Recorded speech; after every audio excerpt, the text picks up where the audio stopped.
Hi everyone, and thank you for taking time out of your busy schedules to come and attend this meeting. What it means to us is that you... Right up to your mouth.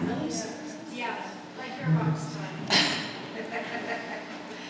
What this means to us is that you care about the community forest and the sustainability of it and what it means to the community and the social and economic benefits that are derived from it. So what we've done is I've brought in experts to talk about the overcut position that we're in, to address the governance, the managerial, the operational, and the financial aspects of the community forest, which are currently under review. So I'll introduce Susan. She's going to, she works for the BC Community Forest Association in conjunction with them. She will be overlooking the governance issues, dealing with the agreement between the shareholder and the board, and also looking at the board and the oversight of the general manager. We also have Jeff, who is an RPF. He works with Bruce, who's Skyping in, VA Blackwell and Associates. Both are RPFs, and they are dealing with the site management issues and addressing those issues. And then we have Wes, who's out here in the audience, and he's also on board to take a look at short-term and long-term plans for the community forest and the logging aspects of it. And we also have Jim Sale, who is the acting district manager of the Ministry of Forests, to deal with any questions that you have on the restart issues and anything that'll come up. We don't have a landline here, so we couldn't get Jeff in on the actual meeting. So Wes is going to be texting him, and then we will present any answers to any questions that you may have of Jim. So without any further delay, Susan, come up, and this is yours. Thanks, Lorraine. I'm just so incredibly grateful to see such a turnout. Are you guys okay standing up? I say comfort is your option, so if you want to stand, you're welcome to do that. We're not going to take an official break tonight either, so if you feel to grab a beverage or a goodie, please just, comfort is optional here, so we're not here to glue you to your chairs. We're most of us of that age where we need to get up and move around and stretch a bit anyways. So, as Lorraine said, I work for the Community Forest Association. The Community Forest Association is a member-based association. I work for 50 community forests, so that's 50 McBrides. I am the manager of extension and communication. I have a contract with UBC to provide some educational and community outreach. I helped write this guidebook on governance with one of the, with Ken Day, who runs the Alex Fraser Research for us. I come here with some stories to tell about best practices on the governance front. I'm not here to school you. I'm just here to share some stories about what other community forests have found valuable for success. We received significant feedback from the community, and we want to thank you for everyone who wrote a letter or made a call or that we've had a chance to speak to. So I'm speaking for Jeff and Bruce, who, like I say, is in North Vancouver, couldn't be here tonight, but he's joining us on Skype. Bruce, can you hear us? Can, Susan? Great. Yes, I can. But regarding all of your input, it's really been valuable. And we thank you for your efforts. The feedback that we've received so far has been very informative and very passionate. There's some really strong views. There's some strongly held perspectives on the community forest. And we will be asking for your input again, of which we're starting with tonight, which is the survey. Can you just hold it up? We only made 50 copies, so that was an oversight, not expecting so many people to come out tonight. But it will be posted on the town website, or the McBride Community Forest website, and there will be copies on the front desk at the community forest office. We're asking for a week turnaround on those, so October 7th, to return those back to the community forest office if you don't drop it off here tonight. Just a basic survey that really helps to identify some of the essential questions around what a community forest means to you or what you want it to mean for your town. So clearly in this room tonight, there's a range of perspectives on the past practices and operations of the community forest here in McBride. What tonight is about starting to move forward. And it's not a condemnation.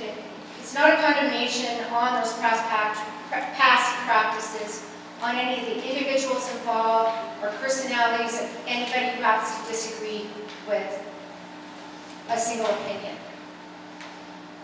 What I know from this room here tonight is that you are all here with shared common value. There is common ground here tonight. And that's the fact that you're all here. That you came because you care about the future of the community forest. And you know, I dare anybody to put up their hand to say they don't want to see it continue, because I just don't even believe that exists in this room. I think all of us here, myself included, I'm passionate about community forestry. I want to see this community forest succeed. Myself and Blackwell and Associates, we're here to help make that happen. Okay? Jeff's going to give us a whole rundown on some of the work that they've been doing in this past little while to just take a look, to do an assessment of the current status of the community forest. Jeff's going to talk about that. I won't steal his thunder. I'm going to talk about some of the best practices in community forest governance. That's all of the policy, all of the agreements, all of the terms of reference for the board, the relationship between the shareholder and the management. I'm going to share some of that. So there's some things we're going to talk about next steps. But there's one thing we're not going to do here tonight. We are not going to have any personal attacks on anybody. I will cut you off. That's not what we're doing here tonight. We're here to help share some information, just lots of information. I have some information. Lorena's going to talk about some next steps along with Jeff.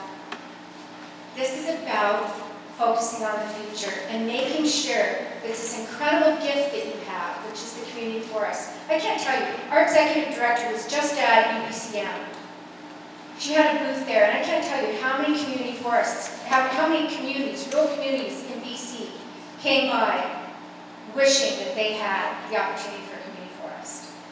So this is a ship that's in some stormy seas right now, but we're starting to turn it around to put it in a place that is going to work for the community and work for the future and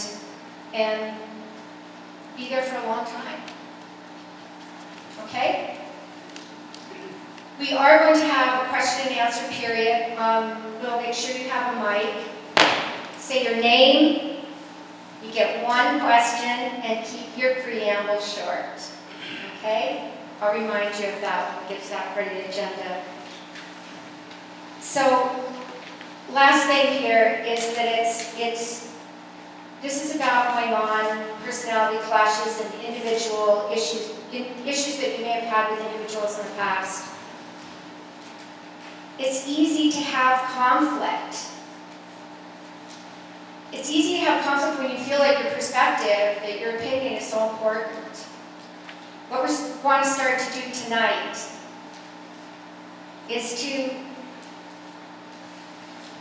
take the challenge to turn that conflict into something constructive. If you're going to fight, be productive. Let's be productive about this tonight and start to create a new direction.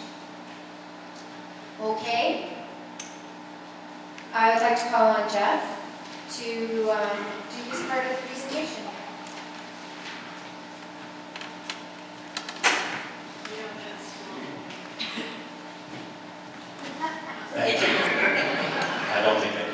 Getting dizzy.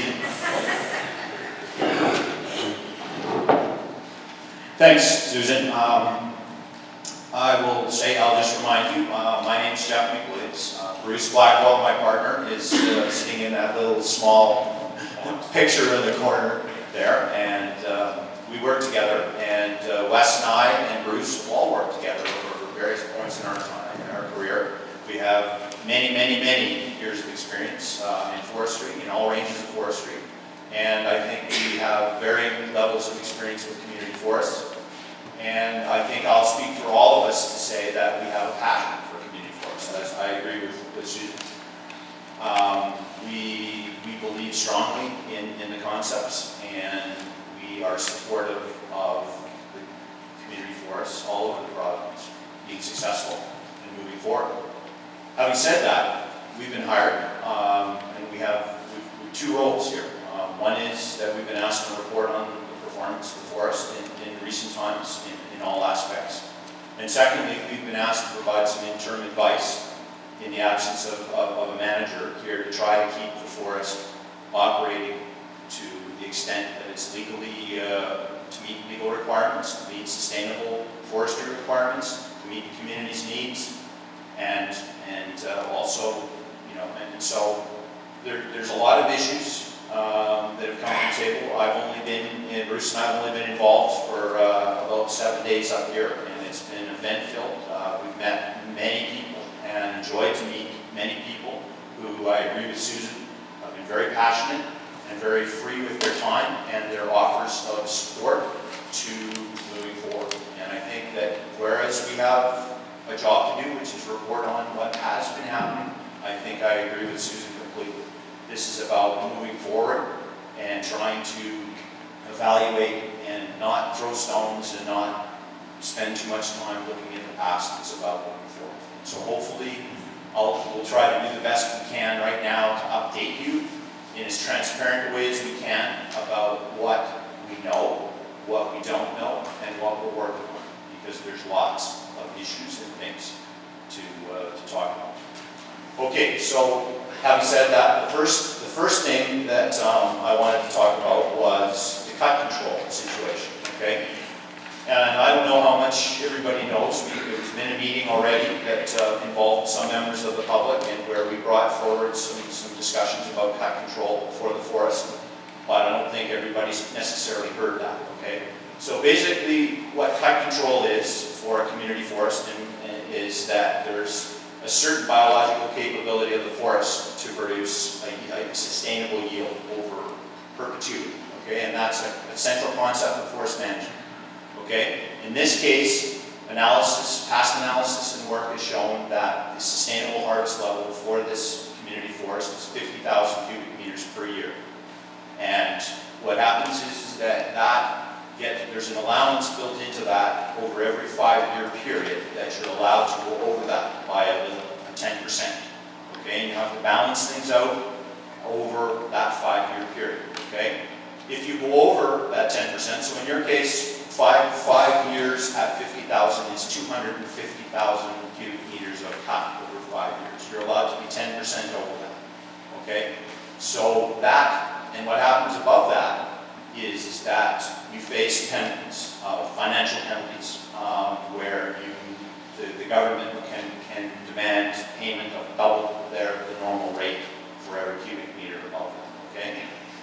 Now that's one aspect. The second aspect is that you eventually have to balance the cut. You can't continue to overcut and pay the penalty financially without having to balance out that cut, because ultimately you're cutting in an unsustainable way. So what that means is that if you overcut in any period, regardless of the financial penalty or not, you have to take that extra cut you took out of the next period. So you're basically cutting more in the current period, and you have to pay the viper in the next period. You can't continue to do, you cannot continue to overcut. Okay, so we were called here. Literally the first thing that we arrived to was a situation that had nothing to do with a performance review, in my opinion. It had something to do with the fact that the forest was currently overcut. This year, you're in the third year of your cut, oh sorry, it's the 4th year, but so the 3 years previous, 2012 to 2014, okay, you're allowed 50,000 meters per year. You've actually cut, and so that's 150,000 cubic meters over 3 years. You've actually cut 243,000 cubic meters in that period, okay?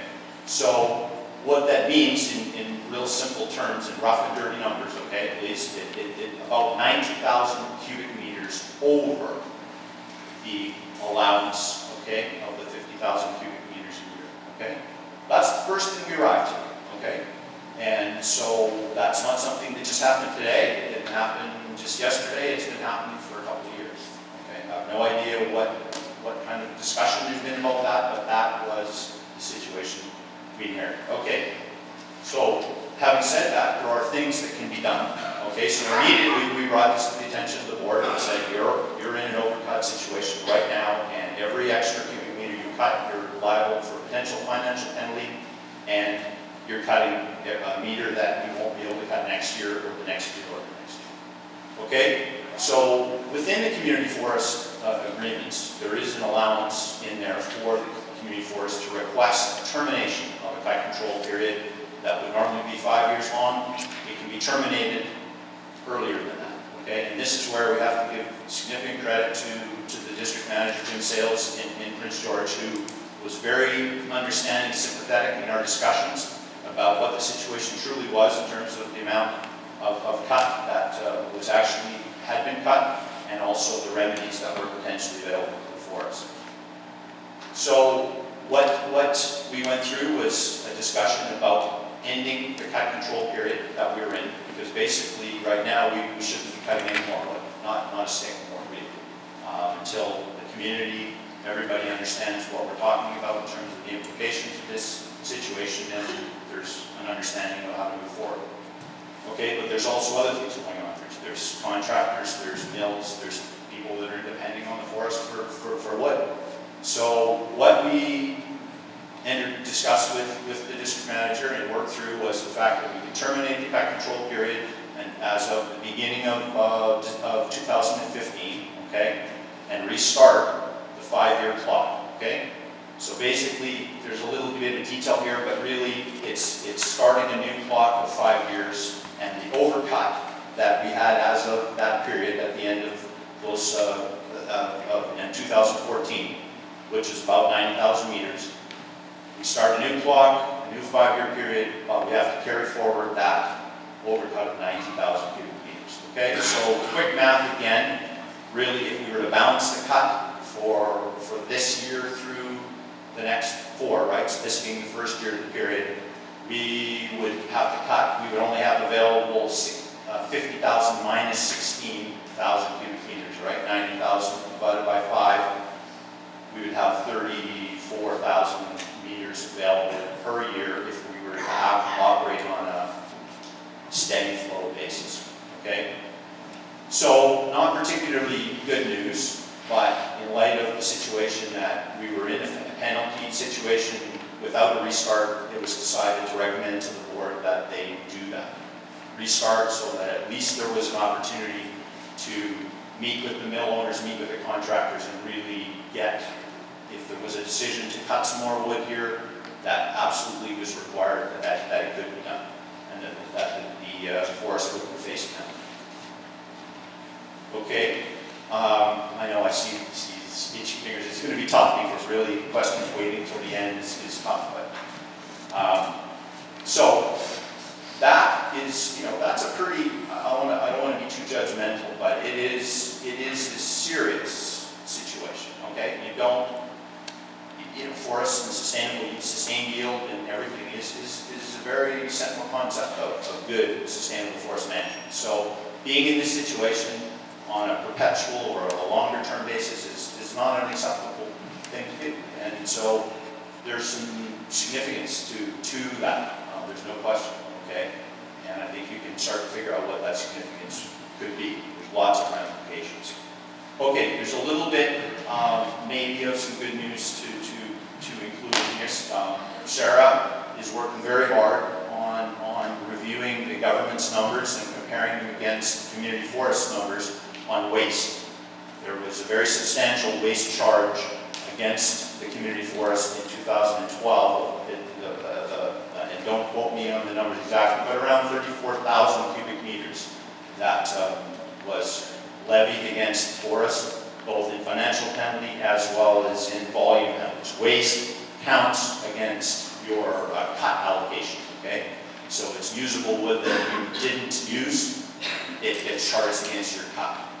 So what happens though is that the forest has done, the community forest did work over time, since 2012 to go back with the ministry, and they eventually agreed that these charges weren't appropriate.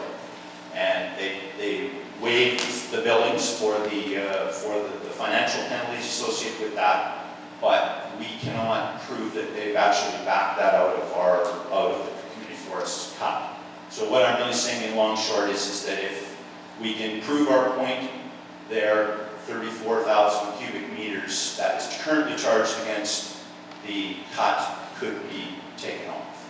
Okay, so 34,000 divided by 5 is another 6,000 or 7,000 cubic meters. So that makes the situation could make the situation potentially better to that degree. Secondly, we have the community forest has the opportunity to apply for grade 4 exemptions for cedar for past years, so 2014 and again once 2015 ends. So there's 8,000 cubic meters of volume in grade 4 in 2014 that Jim Sales of the district has said he would strongly consider a request for an exemption for. So there's another 8,000 that we get. But so potentially the ability to reduce the overcut from that 90,000 meters that I talked about by about 42,000 up to 42,000 cubic meters. Okay, no guarantee on that. We're working on that right now and trying to resolve that. So currently, sum up the cut control situation. The cut control period has been restarted, so the forest has the ability to harvest without penalty, financial penalty, moving forward. However, every bit of harvest that is taken now will go against this reduced cut that the community forest has in the next 5 years. Okay, so that's kind of the cut control situation. The next thing I wanted to talk about was sort of where we were on our review of our performance review of the practices in the planning of the forest. And I think here we're not finished. I'll first say that we're not finished the review by any stretch. We've been very tied up with other things, as I've tried to allude to. So we're not there, and so we don't have very many concrete findings. But I will say that we were in right way concerned with the planning practices of the forest in our initial review. And what we're talking about is how cut blocks were developed, how they're referred to the public, referred to agencies, referred to people who have rights on the forest, right through to how the blocks are developed, how they're planned, how they're engineered, how they're laid out, how other resource values like visuals and fish creeks and things like that are protected. And we had literally we had a confirmation of our concerns for these practices in a field session very early in our review, and where we found a violation of riparian reserve zone in an active meeting lot of water. And so we reported this to the board immediately, and the board has taken the step of reporting, as it should be, the self-reporting to the government, CNE, for that violation. So what I can say is that, that sort of substantiates what I would call risky planning practices, which has led to a very recent contravention. And this is, again, a bit of concern, certainly, especially given the record that the forest has, public record that the forest has in terms of compliance. So that's led us to a situation where we recommend to the board that before logging commence back on blocks, now that they need to be reviewed completely, make sure that the boundaries, and make sure that the boundaries are in, and that we've protected the resource values that legally we're required to. And in some cases, we'll require us to come back to the public to bring some things to make sure that we're comfortable, people are comfortable with the plans that are in place for these logs.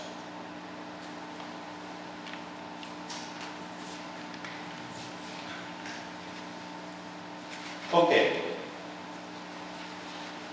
So we're kind of down to, so that's where we're at now, and sort of I think what we're doing now is building on what Susan indicated earlier, where we got a lot of feedback. We asked for a lot of feedback, both from the contractors and the milling community in town who relies on the forest.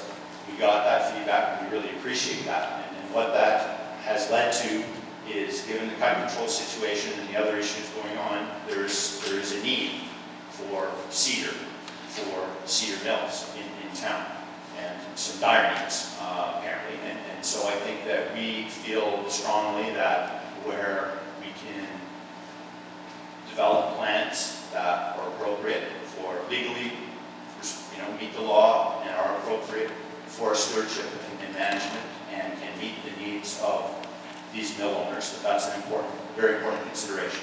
I think the board feels that as well. And so we're trying to work with the constituency, and I would say there's been great cooperation so far on trying to resolve these issues, but there are some challenges. There are not a lot of blocks that are out there that are laid out, planned, and engineered to our satisfaction that are ready to be considered for logging. And so there's limited options, especially right now. So this is a challenge, but we are working on it. And that's, I think, in general, all I want to say about that, but we are working on that. I think the other issue that, outside of the performance review and things, is that as part of this planning kind of thing, is we look forward to, what the needs of the community and the mills and the contractors and things are moving into the winter logging season, very important logging season in this country. And, honestly, there is not a lot of development that's been done. We do not have a community forest does not have a lot of blocks that are ready to go.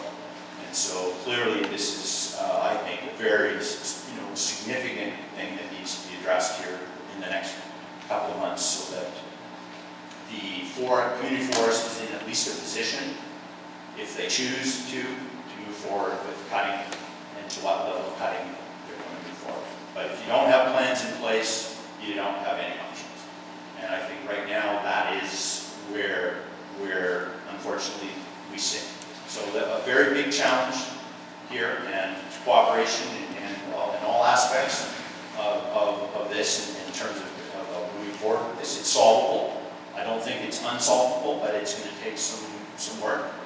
And I think we're trying to make sure we spend enough time with the people that we need to make sure that we give that an appropriate amount of energy to get it done, so that the community forest has the ability to make decisions on what to do.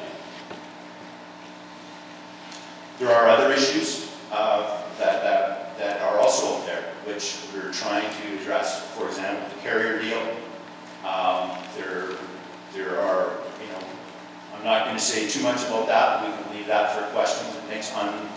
We're struggling to get up to speed quickly on what it is that the carrier deal offers, what are the issues that need to be thought about and discussed and managed, but we're not there yet. We're early on in the process on that, but we recognize it's an issue that can't be left for months on end without action. I think those were the main things that I wanted to say, and we'll let you guys, once we get to the end, we'll get back to questions and go from there. Thank you so much, Jeff. Like you said, they're at the beginning of the process here. They've just been on deck for about a week. So they're trying to get up to speed, but you can hear there's priorities. to address the needs of the community in the short term. Now, what I'm going to talk about here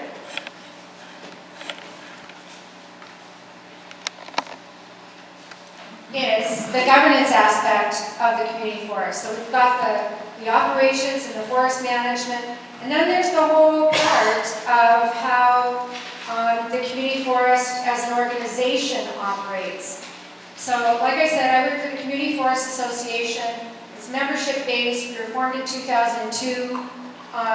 We have 50 members. I just saw Craig up at the back. He's the manager. I guess he lives here in town. And he's the manager of the Valemont Community Forest. And I worked with West, who works on the Wells Gray Community Forest. But what I'm going to talk about here tonight is really the collective understanding of best practices of the 50 community forests. And in my experience, I actually helped Caswell, where I'm from, with start a community forest before the pilot program even started in 1996. So I've been working on this for almost 20 years. So like I said, I'm not here to school you. I'm just here to share some of the information. So I'm going to talk about best practices. And best practices are really the professional procedures that are based on experience and research and that are considered to be the most appropriate or the most effective. So we're just talking about being effective, which is what every organization should be trying to do to ensure success. So just so you know, I will have this, I'll PDF this so that it can go on the website as well, so you guys will have these. Basically, that's what I'm offering here tonight, are some best practices. All organizations benefit from continuous improvement, and I can tell you right now, if I can normalize your experience, you're not the first one to be in this place of having some major concerns and having to stop and take a deep look at trying to make some improvements. So I just wanted to start with the guiding principles of my association. This is what we promote. We don't police it with community forests. My job is education, and these are the principles that we set out as a group. We review them every 3 to 5 years to make sure they still make sense.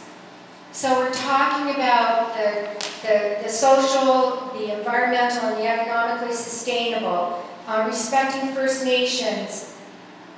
A huge focus. This is what sets community forests apart from the rest of the major industry forest tenures, is that piece about community, so that there's meaningful representation and there's informed public participation.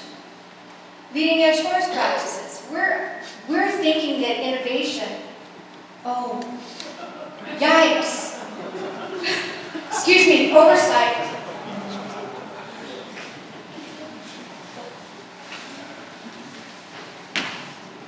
I have an old computer and the battery is just really not very long.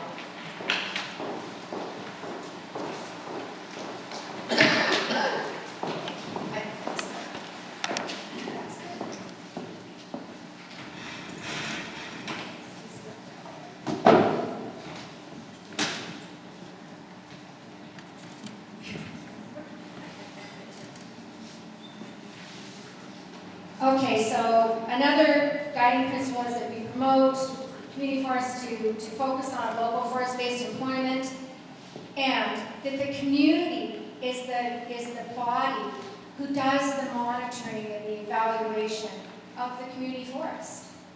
It used to be when we were at the pilot stage, the government had us produce an assessment. They no longer do that kind of review on community forests. It's up to the community to do that monitoring. I just wanted to show these two. This is what the provincial government considers the objectives or the goals of the program. They create a long-term tenure, it's area-based, you can manage for a range of the local priorities. And I always say that there's no cookie-cutter approach to community forestry. Each community decides what the priorities are. And it will be different from community to community. You're supposed to try to diversify the use and benefits of what's out there on the land base. So that's about incorporating a range of values on the land base. Providing those social and economic benefits right to the community. Environmental stewardship, community involvement, strengthening relationships within the community and with First Nations. Fostering innovation. Community forests really can leverage a lot of opportunity. When you have a long-term land base, there's a lot of room for trials and innovation. And another government objective is, of course, around safety. We want forest workers to return home safe at night. So I want to talk a bit now just about lessons from communities. What is the collective lesson from these 50 community forests? I do a lot of traveling around and listen to a lot of stories.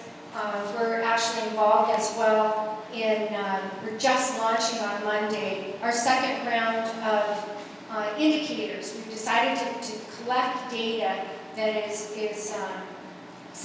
that can be substantiated with numbers to just look at what community forests are doing. How are they performing? We think they're great, but we wanted some numbers. So along with the stories, we're seeking that information as well. If you go to our website, there is a report that's right on you can click on the main page, and the indicators report is right there. So the first thing is that you have to be really clear on who community is. Who is the community that's served by the community forest? That's one of the questions in the survey. There's been some sense from the information that we've received that some people have different opinions about how it came to be the way it is within that it's totally owned by the shareholders of McBride. I'm not promoting a particular way. I think that the community needs to decide who community is and to get really clear on that. You have to identify your vision. Okay, because of the community forest, what do you want to see out there? Because the community forest exists, what do you want to see? And what are the priorities? And I'm going to tell you that some community forests have shareholder dividends nowhere in their plan.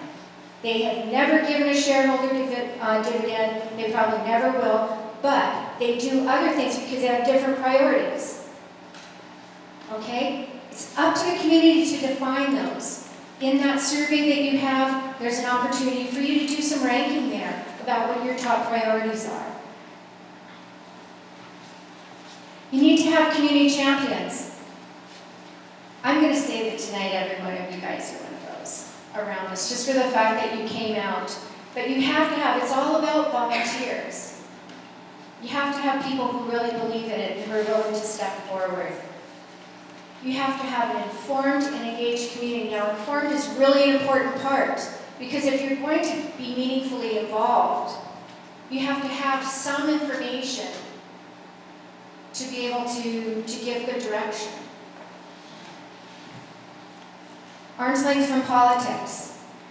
This has been a tricky one for a long time within the community forest movement. Now, some communities within the legislation, there's options for municipal corporations, for independent corporations, for societies, cooperatives, First Nations organizations. There are options for that.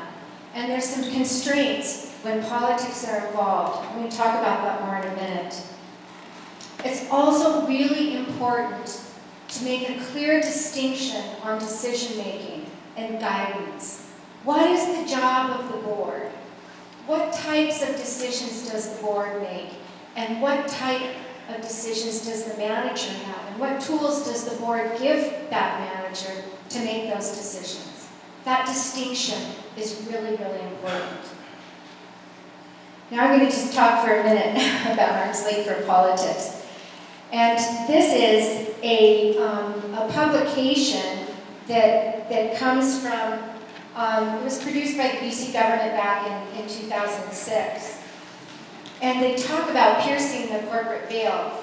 And that means that when a corporation is intended to be a separate entity from the shareholder. And that separation is called the corporate veil. That corporate veil protects the shareholder from liability.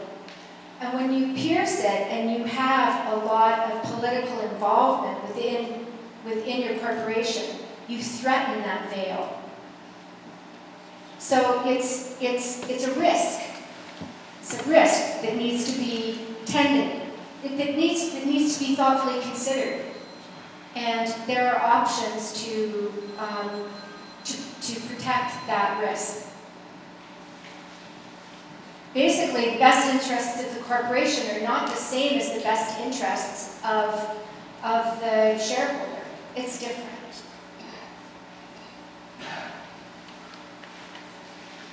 So on organizational governance, there's some foundational aspects that are essential.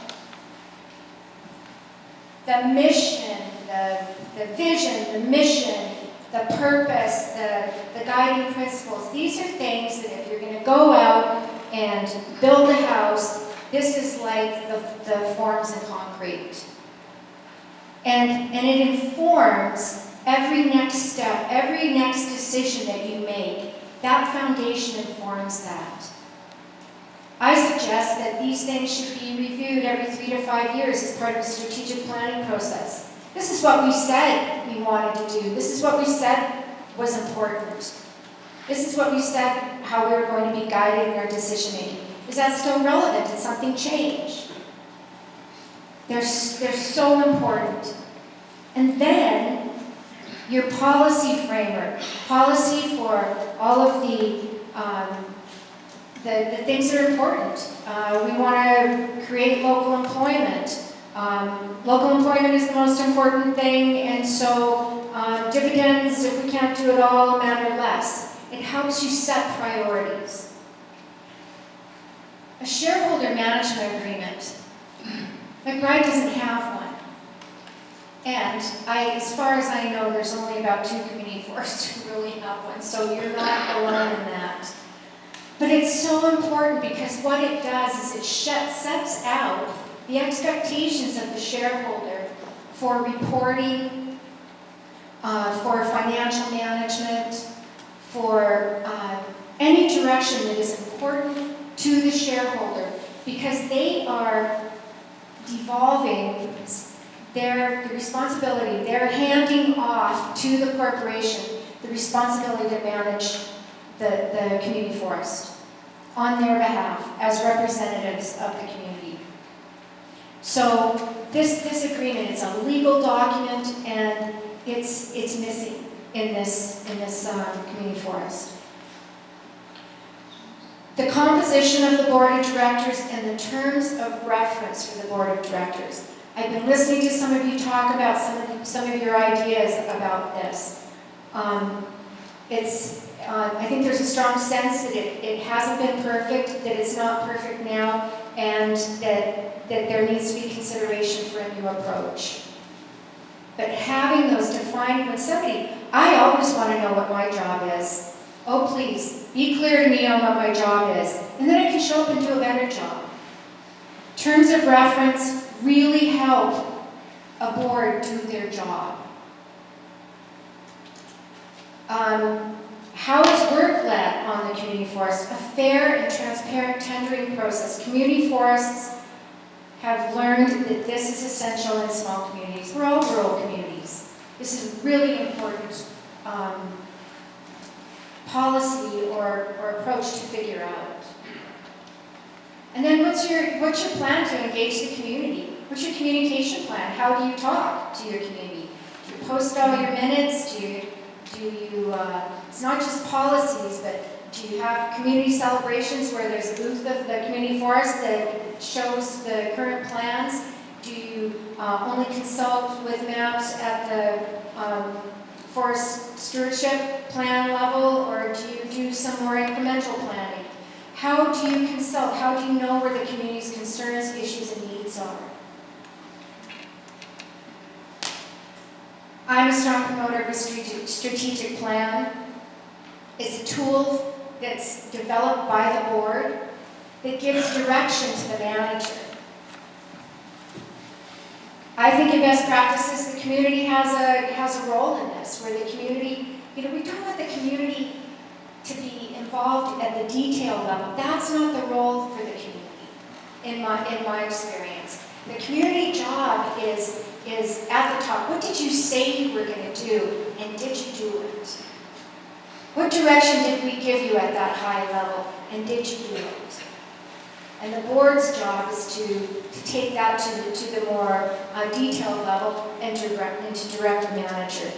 But part of the way they do that is in a policy framework, a strategic plan, and a budget. And then, as the year goes on, they monitor the performance, they evaluate, and they adapt as needed. It's just ongoing. Another thing is a business plan. There again, it includes what the community goals and priorities are. We all know that in community forestry, we only make money off of cutting trees so far. That's it, across the board. Nobody's made money by any other means. It's not about long-term forest products or whatever. The revenue that community forests in BC have received has been from harvesting.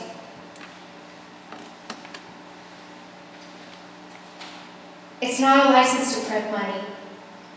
There's a limited amount that you can make as a small business. I'm calling the community forest a small business. There's only so much money you can make. So what are your priorities for it? Are you going to invest in businesses in the community? Are you going to give dividends? Are you going to do recreation? You can't do it all. You have to set priorities. But you also have to be a successful small business. You can't go broke. You have to be a successful small business. And you're there to help diversify what's happening in the community. It's not just a dependency on the majors, who lots of them have left us anyways. You need a forest management plan that includes all those values, the visuals, it's getting the wood out and it's meeting the needs of the local mills. But at the same time, as Jeff mentioned, you have to meet the regulatory framework. We have rules in forestry that we work on. You have to meet that at a minimum. But you're also in a community forest being asked to manage for all those things that are important to us and part of why we live here. The beautiful viewscape, the recreation opportunities, our clean water. Those things have to be factored into forest management. So right now, it's reality check time. The issues that Jeff talked about have been built over time, and it will take time to make some change happen. It will take time to do the things that I talked about within governance, and to do the things that Jeff talked about within the forest planning framework. The community needs to be involved in this process. It needs to be thoughtful, and it will take some time. Somebody asked me yesterday, well, how long do you think it'll take? Well, I think from a governance perspective, it could take 6 months. So we have to put in some interim measures. It's not going to be a really easy path, but it's so doable. It's totally doable. It's completely doable, and I go back to the commitment that's in the room just by the fact that you folks showed up. So I'll just share with you something that a friend of mine who took some really heavy hits when he was working with the Castle Community Forest. And do you want me to read it? Can everybody read it? It's just that decisions, community forestry, it's about decisions being made by people who have to live with the outcome. Finding local solutions to contentious issues, keeping benefits in the community, a very good idea, one of the hardest darn things, and I think he's sworn of it in there. It's a really hard thing to do. But it can be done, without a doubt. So I will put some cards at the back. I'm open to hearing from people as well. But I hope that you will indeed take the time to fill out that survey, because it's the start. It's the start to address the governance issues. Okay, that's it from me right now. So you want to talk about the next steps? We have 2 mics.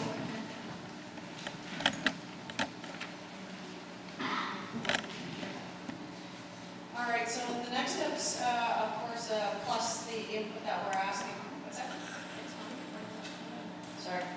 The next steps are basically, we're asking for your input. We're asking for what you want to see in your community forest, and have some of those difficult conversations that we actually need to have to move the community forest. This is just the beginning step. It's not the answer to everything, but it's to let everybody know where we are, how we got there, and what our plans are going to be moving forward. The end result will be, there will be a report that comes forward to the board. That report will be public, so that everybody can see exactly what the recommendations are from the group.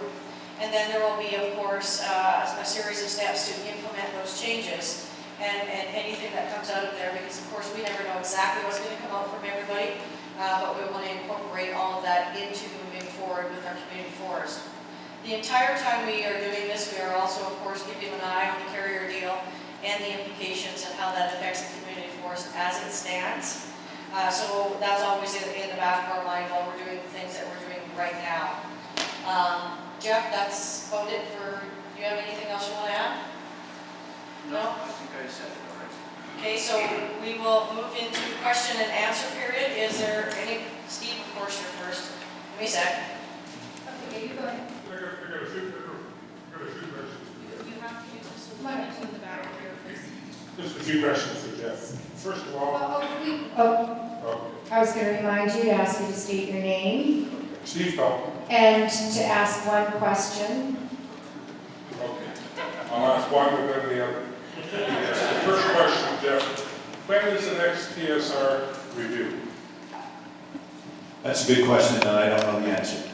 For the TSA? For the or TSA. For the TSA. Because you could get a reduction in cut within that, and with the carrier deal. You buy 50,000 meters from carrier, that could easily be reduced in the next review. Craig, do you know an answer to that? Do Last you have an answer to the TSR? Yeah, the last TSR was, last timber supply review for the TSA for the Robson Valley was done about a year ago. It was announced this past spring. Everybody hear that? Say it again. The last TSR timber supply review for the Robson Valley was done last year, about a year ago. It was announced in the spring.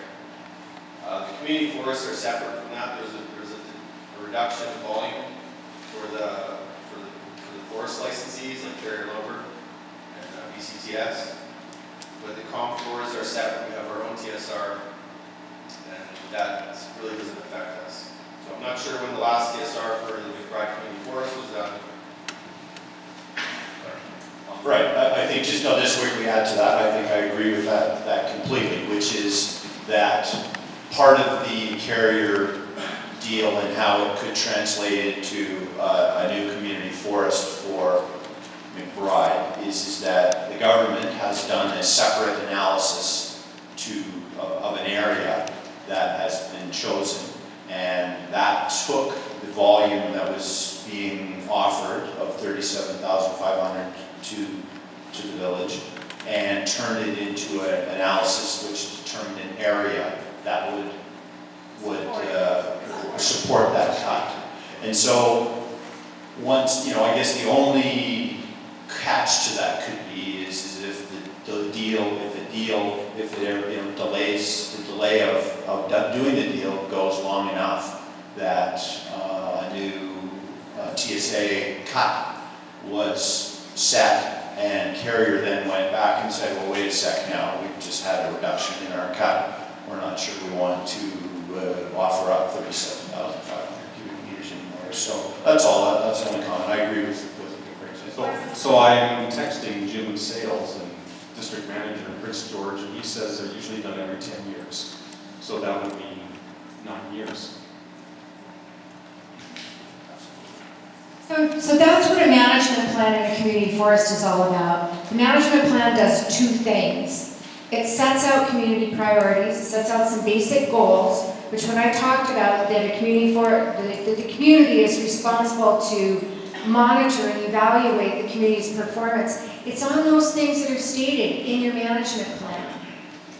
Okay? And the other thing that a management plan does is set your AAC. So you have that, you have to provide your own timber supply analysis within your management plan on your area. And then if you do a review and you realize you've got less, or you've got some new data that says you've got more or you've got less, you redo your management plan. Okay.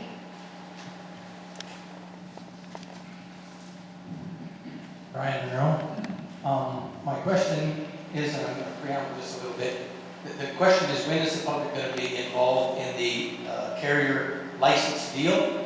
And the reason I say that is because in discussions with the district manager just yesterday, he mentioned that the community forest was actually, the East Twin may be part of that deal. And I just want to tell everybody here that the Ministry of Forests themselves told me if they wrote off the first $1 million it cost to go up the East Twin, they only lost $1 for every cubic meter after that. So that's something the community forest does not want to be getting into. Does anybody want to respond to that? Actually, I'm going to respond to that. With the carrier deal, there are areas we've gone through our site selection process as well as Valemont has. So what part of the group will be doing moving forward is actually reviewing those areas because they're actually more spread out and so therefore they're harder terrain. So it's not going to be easy. You're going to make less money. And so we need to take a look at whether that asset that we're gaining is worth the liability that we're putting out. So that carrier review will take place very quickly, and because we have to include it in our short-term and our long-term plans. So that will come forward, and Brian, that'll definitely be something that we're taking a look at. So I think his question though was really about, is the community going to have a chance to be involved in that decision? The carrier deal has to go to public consultation. So once we do our review of it and do our due diligence and make sure that it's an asset that we want and that it's going to be good for the community, most definitely it has to go to public consultation in order for it to be accepted by the Ministry of Forests. And even if you determined that in your own evaluation that it wasn't, would you take that out to the community as well? Absolutely. Either way, right or wrong, good or bad, it goes to the community so that the community can have their input on it. Craig, you have your hand up back there. Did you want to say something more about the carrier deal? Okay.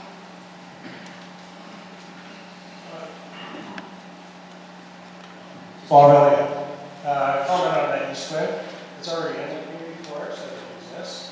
Put the mic close to your Sorry. face. The first, as far as I know, the East Twin is already in the community forest and it's been restricted by caribou eye designation. So there's not going to be any operations there, except for just at the, gateway, just the first 3 kilometers. There's a constraint because of caribou there, is what you're saying. Gotcha. Any other questions? Round 2 for Mr. Pelton. Thank you. Is there an unallocated cut in the TSR?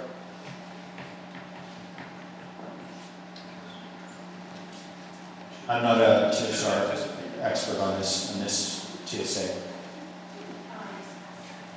My understanding that within the 20% take back, there was not anything more in the district for community forests here. I was just wondering if that's an opportunity for the overcut. Text that to Jim. Thanks. The question has been delivered to, so Wes is asking Jim about that. Raj Bazar from EQB0. I want to take this opportunity to thank you for Blackwell and for the board to take the direction to gain knowledge in the process they have. I've been very satisfied with the work that Blackwell is doing and the explanations they provided why the reasons we don't have access to fiber right now. I've also talked to Susan as well, and I like the direction as a community as a whole that we're going.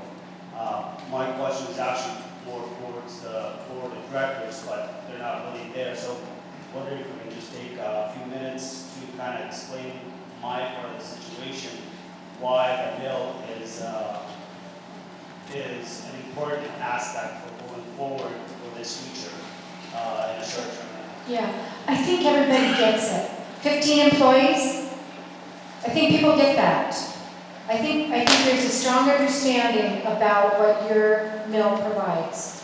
Actually, what I'll tell you, Raj, is we're looking at every opportunity to get cedar in any way, shape, or form to any mill that needs it. That is our goal, and not just from the community forest. If we can work with the government, whatever we can do to get that done and to get it as quickly as possible is one of the immediate goals of the group.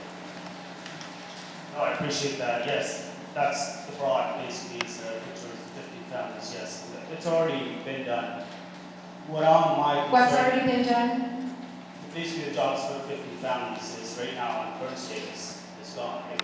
We're shut down. What I'm saying is, for the near future and for the future of that mill and the valley, basically on the wood sources, what I'm going to gain an understanding of where we're headed. From what I understand from the cut control and from the access that is available to 4 or 5 or 8, I talked to Jeff today about a solution that could be basically taken effect by basically tomorrow. And that's basically, it's in the works, and I understand that. But I think there's lots of information out there that basically general people don't understand. Right now, my biggest fear is loss of market, right? If we lose that Okay, market. hang on a second. I think it's inappropriate for you to go on at length about this. Okay, I think people understand. I think people understand about the employment, the loss of market, which you worked really hard to do. And the only thing is that right now, these guys are working as hard as they can, and that's all that we can do. I That's totally all we understand. can do. I understand that. Just being in the valley, I have a simple solution. That's all I'm focused on. And you've talked to these guys about that. Yes, we have. Okay, thanks. Sorry. I believe you mentioned your country, chemistry. I believe you mentioned,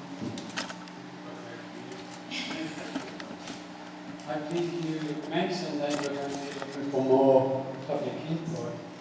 Does that mean a deadline for general submissions is not today in fact, or is it you're going to be looking for something more specific? And can you elaborate on that? Good question. We've started tonight with a survey. The survey is just a way to start this conversation to identify some of the priorities. What is community and what are your priorities? We do not actually have a plan of how to start. I have not sat down with the board to start to address a work plan of how we're going to move forward on governance. But what I can tell you is that addressing the cedar concerns, the cedar supply concerns, and the forest management and forest planning and management issues, that is a parallel track with the work on governance. And there's a temptation to try to hurry up and fix it quickly. But if we really are going to do a meaningful engagement with the community, it's going to have to be slower than that. Like I said, we don't exactly have a work plan, but tonight we're starting by that initial feedback we're asking from you. Can I answer the question way back when Steve was asking about the Can you hang on? unallocated? Just let me finish, okay, my little line. I think what you may have been referring to is the public notice for feedback by September 30th. And I think that no, what Susan's talking about is a separate, more significant process than that. That solicitation, that request, we had asked for feedback, but I would tell you informally that if anybody wants to give feedback at any time, bring it on. So don't let the date on that. But I think what Susan's talking about is much more detailed, much more. It's called an open door policy. Yeah, exactly. Well, there's certainly an open door policy, and the door has been opening and swinging closed and again, and it's all great. So, but I think Susan, it's much more significant what she's talking about starting. Anyway, meanwhile, at the district manager level, he's saying the cut is fully allocated. However, they have about 2,000 per cubic meter per year in a Forest Service reserve, which Steve is coaching me to go after. Why not? Why not? Can you text Steve and tell him we're on it? Just text Steve and put him on notice that, okay, so we're asking right now. Or tell Jim, yeah, okay, so we're asking right now. So I'm just going to put my cards, as far as that, Jeff is absolutely right. You can email me anytime. My phone number, my email address is right on my card, and I'll put it at the door. Any other questions? Melanie Ford, I was wondering with the review, and I mean, I'm fully new to learning what community forest I want to involve. With the board, community board is an interim board, it's all people. Is review also working with them, teaching them, and trying to figure out who they want to be the actual final board, so that we have a solid board as well as the rest of the community? Absolutely it is. That's my part in this mix. It's absolutely a part of it. We don't exactly have a plan, we don't have a meeting date of how we're going to proceed, but as you saw from my presentation, there's some concerns about the current interim board and how that's structured. And Actually, it's more than just the interim board. There are, we receive legal advice on our board, and one of the things is when you have council on a board, you run into legal issues where board members who take money from one board to another have actually been removed from council under Torres, and I forget the first one's name. So our legal advice has been to actually limit council to that board in order to remove the liability from council members and to remove the temptation of just taking whatever you need when you need it. So moving forward, one of the conversations that will be held is what do you want that board to look like? Do you want it to, you have to have somebody with forestry experience on it that is involved, that can hold anybody to task and say, no, this is right, that's wrong. That's really important. Some of the other things that have kind of been kicked around is the community forest itself is supposed to be managed for more than just the value of the trees. We have large recreation areas that we want to keep open because it encourages summer tourism, and that brings more money into our valley over the whole year, which is not only a goal of council, it should also be a goal of the community forest. So the question becomes then, do we take somebody from the recreation end of things and stick them on that board? And do you just want it to be an elected board and we don't care who's on that elected, or do you want specific, do you want somebody with business, do you want somebody with forestry, do you want somebody with recreation? And so what is that board going to look like going into the future? is going to be a job of Susan's. Anything that we do when it comes to the governance of the board, one has to have a legal opinion to make sure that we're doing it properly and that we're complying with all laws and not putting the directors in any sort of liability. The second thing is because the community forests have to be run past the inspector of municipalities. If you're going to do any big change to the structure of that board, it has to be run through the inspector of municipalities itself and get their okay. So it's not just a matter of saying, this is who I want on the board, these are my favorites. It's a matter of looking at that board at a professional level and making sure that that board is functional, understands their job, and can take that and sustain that community forest and all the attributes that go with it going into the future. So the governance issue is a very, very important point and one of the biggest ones, and probably going to be one of the most controversial ones as well. Or not. She's absolutely right. And the legal opinion part is important. The thing of it is a community forest board, you want to be able to look around that board table and see representation of all the perspectives in your town. Not just one. It's not just a group of everybody who agrees. It should represent all of you in this room. And if there's conflict, then let it be productive. And have some rules and some structure to help manage that. It's called a community forest, not just a part of the community forest.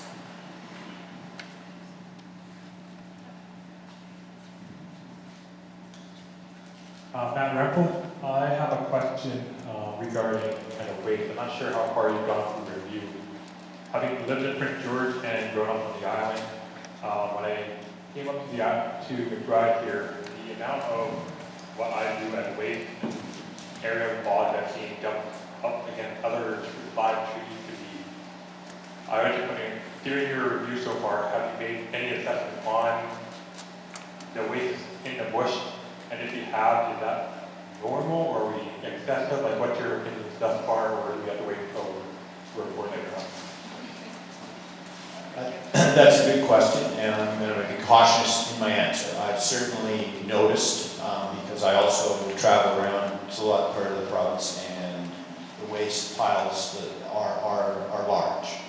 What's in those waste piles, it's difficult to tell, and so to me it's a relative thing first. What's the situation here in the valley, and what's what have been the practices. Certainly, when you look at the history of the billings at the waste amounts that have been charged against the forest, they're higher than I'm used to. That's for sure.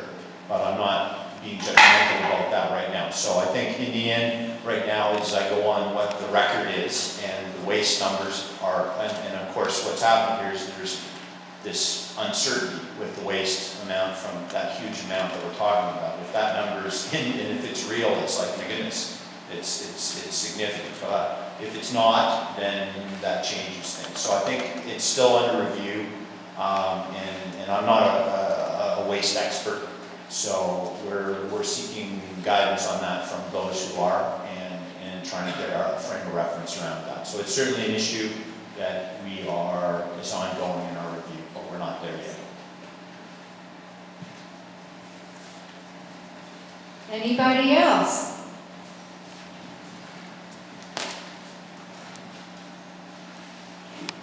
My name is Gene Runtz, and I'm an RPF. What I want to talk about is the fact that I think what a lot of people are concerned about is that I think everybody agrees with the fact that people that have been brought in and the jobs they got to do. I mean, that's going to help us tremendously. But we have a real concern in the short term on what takes place. And what I mean in the short term is between now, today, and when winter logging starts. And I'm going to get back to Roger's problem. One thing that I saw today that I felt was incorrect is when I found the announcement up on the Community Forest Board, next to it was an explanation of Roger's problem. But Roger's problem wasn't even explained for him. And I can tell you, I know the ins and outs of that, so I'm not going to go into it because this isn't delightful. But that is a concern in the short term. This is 15 15 individuals, that is our biggest mill employer in this town. So that's significant to all of this. And I think even more significant is if there's an acceptance of the fact that we can accept those people being out of work in the short term, then I think that's the wrong approach. I think we've got to get somehow to do every single thing that we can do for Raj and his people. And there's going to be other people that are involved in the same category. And I think you guys are probably more aware of that, maybe even than I am, because people have been coming in to talk to you. But I would like to see it really concentrated in the short term, what takes place here. Thank you. I live in a rural community, I live in Castle down in the West Kootenays, and we have a permanent mill closure there. I am so aware of what the impact is on families and the secondary and tertiary impacts on local businesses and on schools. I know that 6 families can mean part of a full-time teacher at your school. So I think there's a lot of awareness of that need in the short term.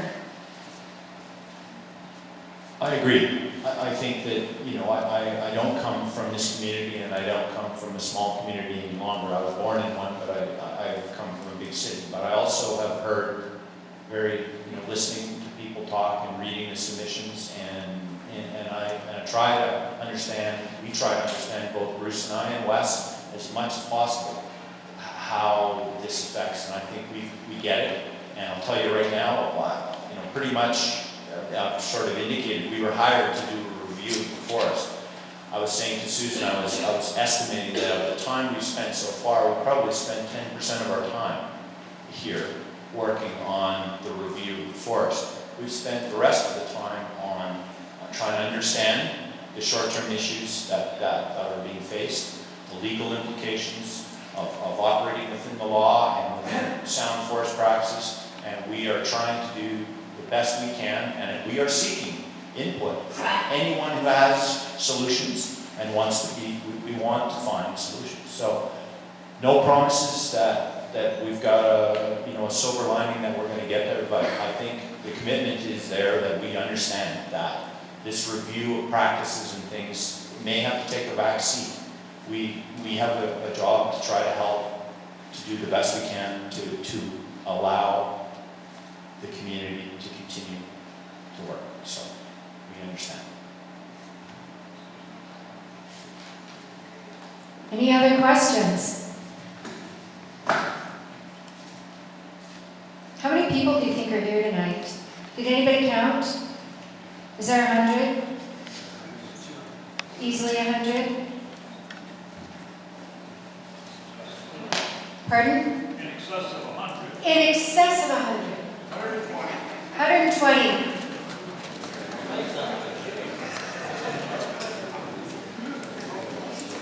It is. It's wonderful. I'm glad we had to put out more chairs. Do you stick around afterwards to help pick up the chairs? Is that part of your community?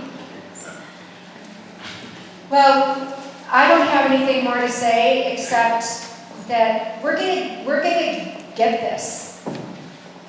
And I think there's a lot of commitment, certainly on behalf of us folks, and I hear from your mayor as well, and the Community Forest Board to make this be something, to make the community forest be something that everyone can be proud of, and that does really represent the community.